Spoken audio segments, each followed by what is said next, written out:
문을 열고 비로소 첫 번째 스텝을 밟습니다. 습관적으로 되풀이하는 초연하자는 각오가 무색하게 내 코는 이미 죽은 이가 남긴 냄새에 잠식되었고 심장 언저리에는 어둡고 축축한 그림자가 드리웠습니다. 스위치를 찾아 전등을 켜지만 이 순간만큼은 마음에 빛이 들어오지 않습니다. 태초에 빛이 있기나 했는지 가로등이 없는 심야의 지방도로 위를 비추는 자동차 전조등의 세계처럼 시야가 좁아졌습니다. 목구멍은 바람이 소금 사막을 스치듯 바삭거립니다. 문득 내가 해저를 느리게 유영하는 심해어 같다는 생각을 합니다. 냄새의 진원지는 신락 같은 빛이 비치는 곳. 물고기는 어둠 속에서 그 희부만 빛을 향해 천천히 헤엄쳐 가야 합니다. 모래에 감춰진 산호나 심해 곳곳에 좌초된 난파선의 뾰족한 잔해에 찔리지 않도록 가능한 한 느리게 나아갈 것. 눈 어둡고 심약한 물고기여. 두려움을 헤치고 그곳에 가야만 비로소 이 지독한 심해의 압력에서 해방될 수 있다. 여기에서 당신은 홀로 숨을 거두었고 꽤 오랫동안 그대로 머물렀고 오늘부터 나는 남겨진 흔적을 요령껏 지울 것입니다. 이제 현관문을 열고 나가 1층으로 내려가야 합니다. 그곳에는 장례를 막 치르고 돌아왔을 당신의 딸이 기다리고 있습니다. 엘리베이터를 기다리는 동안 그녀에게 어떤 말부터 꺼낼지 미리 생각해 둬야 합니다. 자, 이제 전등을 끄겠습니다. 안녕하세요. 책이 빛나는 밤의 기현입니다. 오늘 함께할 책은 김환 작가님의 죽은 자의 집 청소라는 책입니다. 이 책의 저자 김환 작가님은 말 그대로 죽은 자의 집을 청소하는 일을 하고 있습니다. 또 대학에서 시를 전공한 작가님은 죽은 이가 남긴 흔적들 속에서 인간의 삶과 존재에 대한 고찰을 기록으로 남기기도 합니다. 그 형태는 다르겠지만 언젠가 맞이할 죽음 앞에 우리는 무엇을 남기게 될까요? 한 번도 정면으로 마주하지 않았던 생각들을 진중하게 꺼내어 보는 시간이었습니다. 죽은 자가 남기는 것은 먹먹함이 크지만 그를 통해 우리의 삶을 더 나아가게 할 수도 있다는 생각을 해봅니다. 그럼 지금부터 책의 내용 중 하나의 이야기를 소개해드릴까 합니다.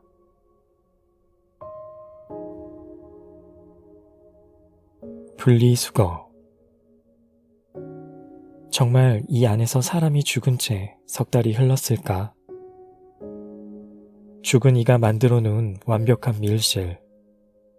착화탄으로 자신을 실수 없이 죽이기 위해 철저히 준비했다. 현관문의 좌우와 위아래 틈 역시 청록색 천면 테이프로 꼼꼼하게 막아놓았다. 문 아래 우유나 신문을 넣을 수 있는 원형 투입구도 테이프를 가로로 여러 겹 붙여서 막았다. 화장실의 배수구와 환풍기를 비롯하여 가스레인지 위 팬이나 싱크대의 배수구까지 집 안의 모든 구멍을 찾아서 완벽하게 틀어 막았다. 신중하게 단추를 채우듯 밀폐 과정을 하나하나 거치고 화장실 바닥에 캠핑용 간이 화로를 놓고 착화탄 여러 개를 얹어 불을 피웠으리라. 침대 매트리스엔 검은색 눈사람처럼 맞붙은 원형 핏자국 2개가 선명하고 갈색 스타킹을 벗어놓은 것처럼 길쭉한 피부 조직이 오그라든 채 들러붙어 있다. 거울 앞에 놓인 여러 화장품 용기 사이에 사진이 어디론가 사라진 2개의 반 액자가 세워져 있다. 화장실 바닥에 흩어져 있는 착화탄 젤을 쓸어 담으며 문득 떠오른 생각. 화로 근처에 있어야 할 라이터 같은 점화 장치가 없다. 토치램프나 하다못해 제과점 성냥조차 없이 무슨 방법으로 불을 붙였을까? 여느 착화탄 자살 현장에 비하면 화로 주변이 너무 깨끗하다. 구조대원이나 경찰의 현장 감식반이 앞서 다녀갔을 테지만 자살 현장에서 그런 것을 치우는 경우는 단 한 번도 본 적이 없다. 오히려 시체를 수습하느라 사용한 보호 장갑이나 신발 덮개, 거즈 따위의 소모품을 바닥에 버려두고 가는 것이 다반사. 쓰레기를 만들고 가는 일은 있어도 줄이고 가는 일은 없다. 집주인은 이곳에 유족조차 다녀가지 않았다고 했다. 의문은 현관문 왼쪽에 놓인 가족용 분리수거함을 정리하며 풀렸다. 재활용품과 쓰레기를 구분해 두기 위해 4칸으로 나누어진 수거함에 사라진 모든 것이 들어있었다.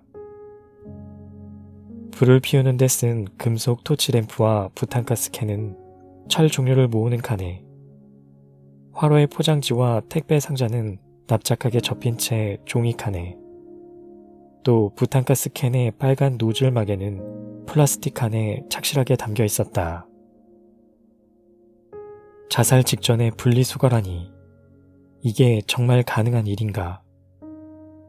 이전에 다른 자살자의 집에서 번개탄 껍질을 정리해둔 광경을 본 적은 있지만 이것은 너무나 본격적이다. 스스로 목숨을 끊겠다고 착화탄에 불을 붙이고 연기가 피어오르는 중에 이런 것들을 하나하나 정리했다고? 그 상황에서 대체 무슨 심정으로? 자기 죽음 앞에서조차 이렇게 초연한 궁중도덕가가 존재할 수 있는가? 얼마나 막강한 도덕과 율법이 있기에 죽음을 앞둔 사람마저 이토록 무자비하게 몰아붙였는가? 유품을 담은 봉지와 마대를 주차장으로 내릴 때 50대 중반으로 보이는 키 작은 남자가 먼발치에서 바라보다가 다가왔다. 나에게 유품 정리업체에서 왔냐고 묻고는 자신을 이 건물의 계단 청소를 맡은 사람이라고 소개했다. 30살이나 됐을까? 착한 분이었어요. 인사성도 바르고 맨날 고맙습니다. 입에 달고 사는 사람인데. 갑자기 말을 쏟아내는 그를 데리고 서둘러 주차장 밖으로 나갔다. 매년 설날과 추석엔 양말이나 식용유 세트 같은 것을 준비해서 주곤 했어요. 알던 분이셨군요. 뭐라 위로해드릴 말이 없네요. 그런데 우리 이야기를 누가 들으면 안 되니 목소리를 조금만 낮춰주세요. 예, 저도 알아요. 집주인도 제정신이 아니죠. 자기가 열쇠로 문을 따고 집안을 봤으니까요. 저는 그 아가씨가 몇 달 안 보이기에 이사 갔거니 했죠. 말없이 떠날 사람은 아니라고 생각해서 좀 섭섭했는데, 지난주에 제가 청소하러 왔을 때 저기서 구조대원들이 들 것을 들고 내려오더라고요. 가려져 있으니까 나는 그게 사람이라고는 생각하지 못했어요. 개나 고양이? 사람이라고 하기엔 너무 작았으니까요. 구조대원이 떠나고 나서야 집주인이 내려와서 301호 여자가 죽었다고 했죠. 사내는 담배 하나를 꺼내 들고 불을 붙이는 것도 잊은 채 계속 말을 이었다. 아무튼 정성껏 잘 정리해주세요. 남일 같지가 않아서 하는 말이에요. 그런 사람이 잘 살아야 하는데 진짜 남일 같지 않아요. 건물 청소를 하는 이가 전하는 그녀는 너무나 착한 사람이었다. 그 착한 여인은 어쩌면 스스로에게는 착한 사람이 되지 못하고 결국 자신을 죽인 사람이 되어 생을 마쳤다. 억울함과 비통함이 쌓이고 쌓여도 타인에게는 싫은 소리 한마디 못하고 남에겐 화살 하나 겨누지 못하고 도리어 자기 자신을 향해 관역을 되돌려 쏘았을지도 모른다. 자신을 죽일 도구마저 끝내 분리해서 버린 그 착하고도 바른 심성을 왜 자기 자신에겐 돌려주지 못했을까? 왜 자신에게만은 친절한 사람이 되지 못했을까? 오히려 그 바른 마음이 날카로운 바늘이자 강박이 되어 그녀를 부단히 찔러온 것은 아닐까. 종량제 봉투는 착화탄에서 벗겨낸 포장지와 병원에서 받았을 수십 장의 약 봉투로 채워져 있었다. 앨범과 액자에서 빼냈을 수많은 사진의 모서리가 뾰족한 톱니가 되어 봉투를 뚫고 나갈 듯 날카롭게 찌른다. 그 모든 것이 죽기 전에 스스로 정리한 것이리라.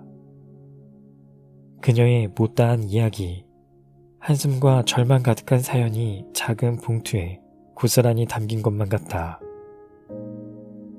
어떤 날은 이 세상에 온갖 알 수 없는 사연이 바람에 실려와 잎이라곤 모두 떨어지고 앙상한 가지만 남은 내 마음을 세차게 흔든다. 그런 날은 작은 봉투 하나 버리는 일조차 버겁다. 지금까지 책의 일부를 함께 보았습니다. 편안하게 들으셨는지 모르겠네요. 다음 시간에도 함께이길 바라봅니다. 감사합니다.